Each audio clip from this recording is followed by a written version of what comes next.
Deslocamento de disco com redução. O que seria isto? Quando nós temos um disco que está desposicionado. Mas o que levaria a esse tipo de situação? Por exemplo, um apertamento dental, ou um bruxismo em vigília, ou um bruxismo noturno, que é o hábito que o paciente tem de apertar os dentes. E quando ele aperta os dentes, ou ele faz um bruxismo excêntrico, que é de ficar rangendo, ele está levando muita sobrecarga para a articulação. Essa articulação fica trabalhando sem parar, igual, por exemplo, se o paciente coloca um chiclete na boca, ele fica mastigando o tempo todo, e isso faz com que essa articulação trabalhe muito acima da capacidade dela, adaptativa dela. E pode levar, por conta, por exemplo, de um apertamento dental, uma deformação da parte de trás do disco. Então, o disco, ele se desaloja primeiro e depois ele se desloca e cai dessa posição.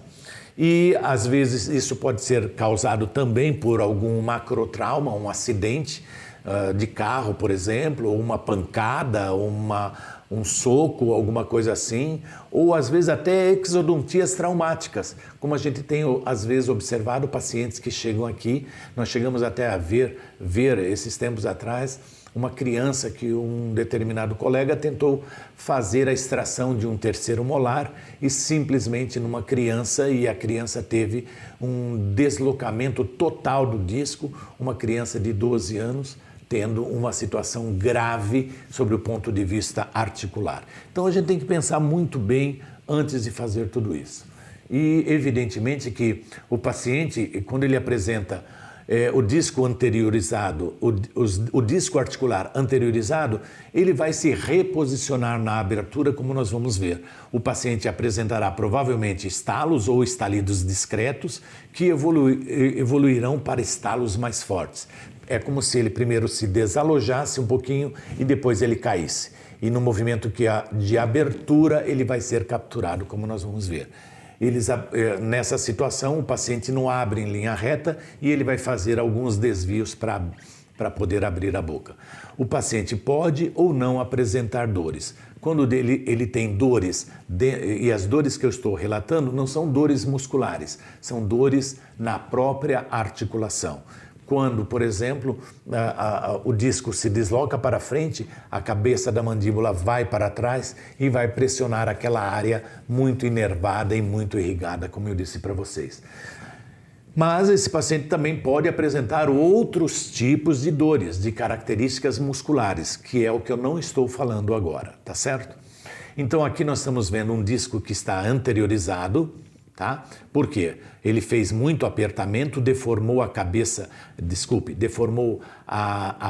banda posterior desse disco, ele se deformou e caiu aqui na frente. Então, com a boca fechada, esse paciente já está com o disco anteriorizado.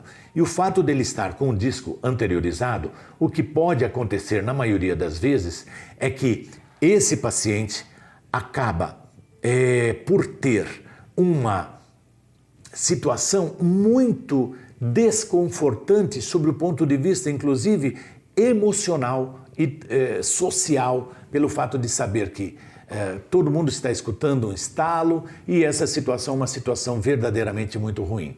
Então, se nós formos observar essa dissecação, nós vamos ver que o disco está anteriorizado, na hora que abre, captura o disco, mas na hora que fecha, ele escapa. Então, com a boca fechada, o disco já está anteriorizado.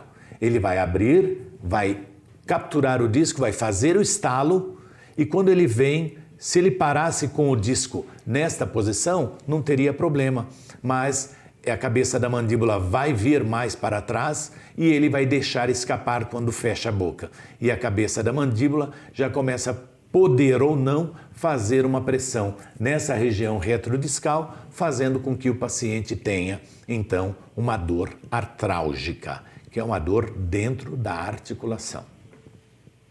Tá aí.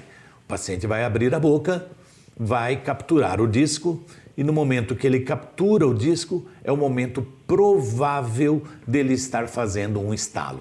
Ele pode fazer um estalo na abertura e pode também... Então, observe que nessa situação, depois que ele realizou o estalo, o disco está bem capturado.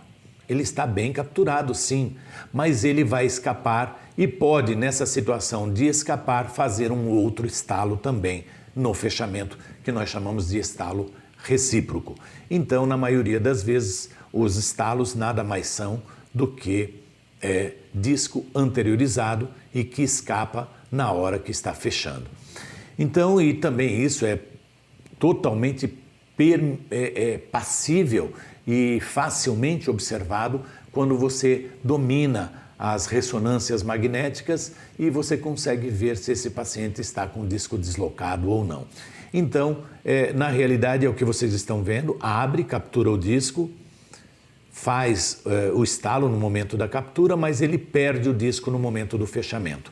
Nessa hora, a hora que o paciente vai abrir a boca, ele abre, desloca o disco, desloca a mandíbula para um lado e quando fecha, desloca a mandíbula também, ou ele faz um movimento irregular na abertura bucal. Aqui nós estamos vendo um tipo de movimento que o paciente vai fazer, observe, ela abre, joga para um lado, captura, joga para o outro e depois, na hora de fechar, ela perde novamente os discos articulares. Ele abre, faz movimento de um lado e do outro para tentar capturar, observe uma situação muito irregular, aí ele perde o disco e fecha novamente a boca. Aqui, pacientes em tratamentos ortodônticos, isso aqui eu fiz questão de colocar, é um filme muito antigo, para dizer que essa situação ela acontece desde os primórdios, quando eu comecei a ministrar cursos há 20 anos atrás, quando eu comecei a fazer as primeiras filmagens, naquela época a gente já começou a observar discos articulares mal posicionados fazendo estalos e as pessoas naquela época já procurando. Hoje nós temos uma situação muito mais presente. Observe essa situação aqui.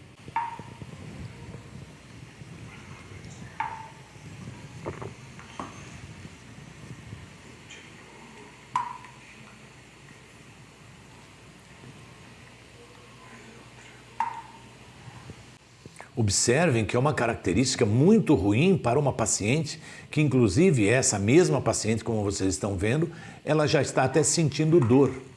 Observe.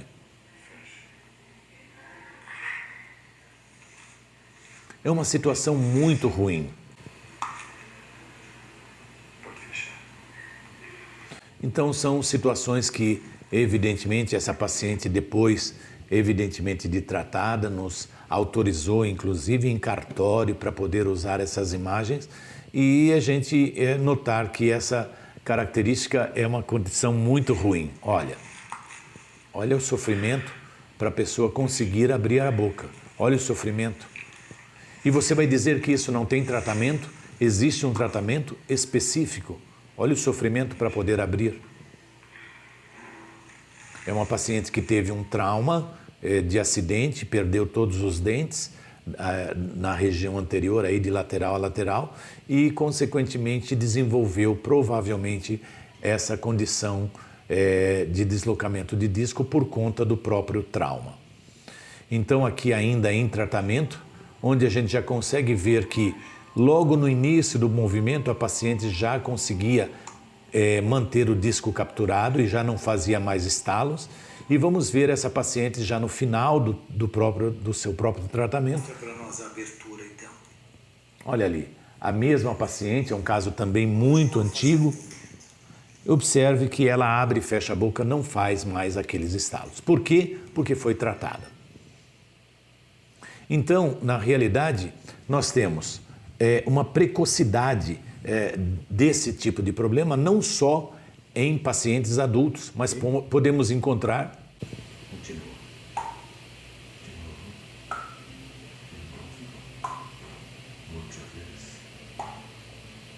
Apesar da autorização dos pais para que eu pudesse filmar, porque nós conseguimos o resultado depois no final, ainda eu quis preservar um pouco essa criança, mesmo com autorização dos pais.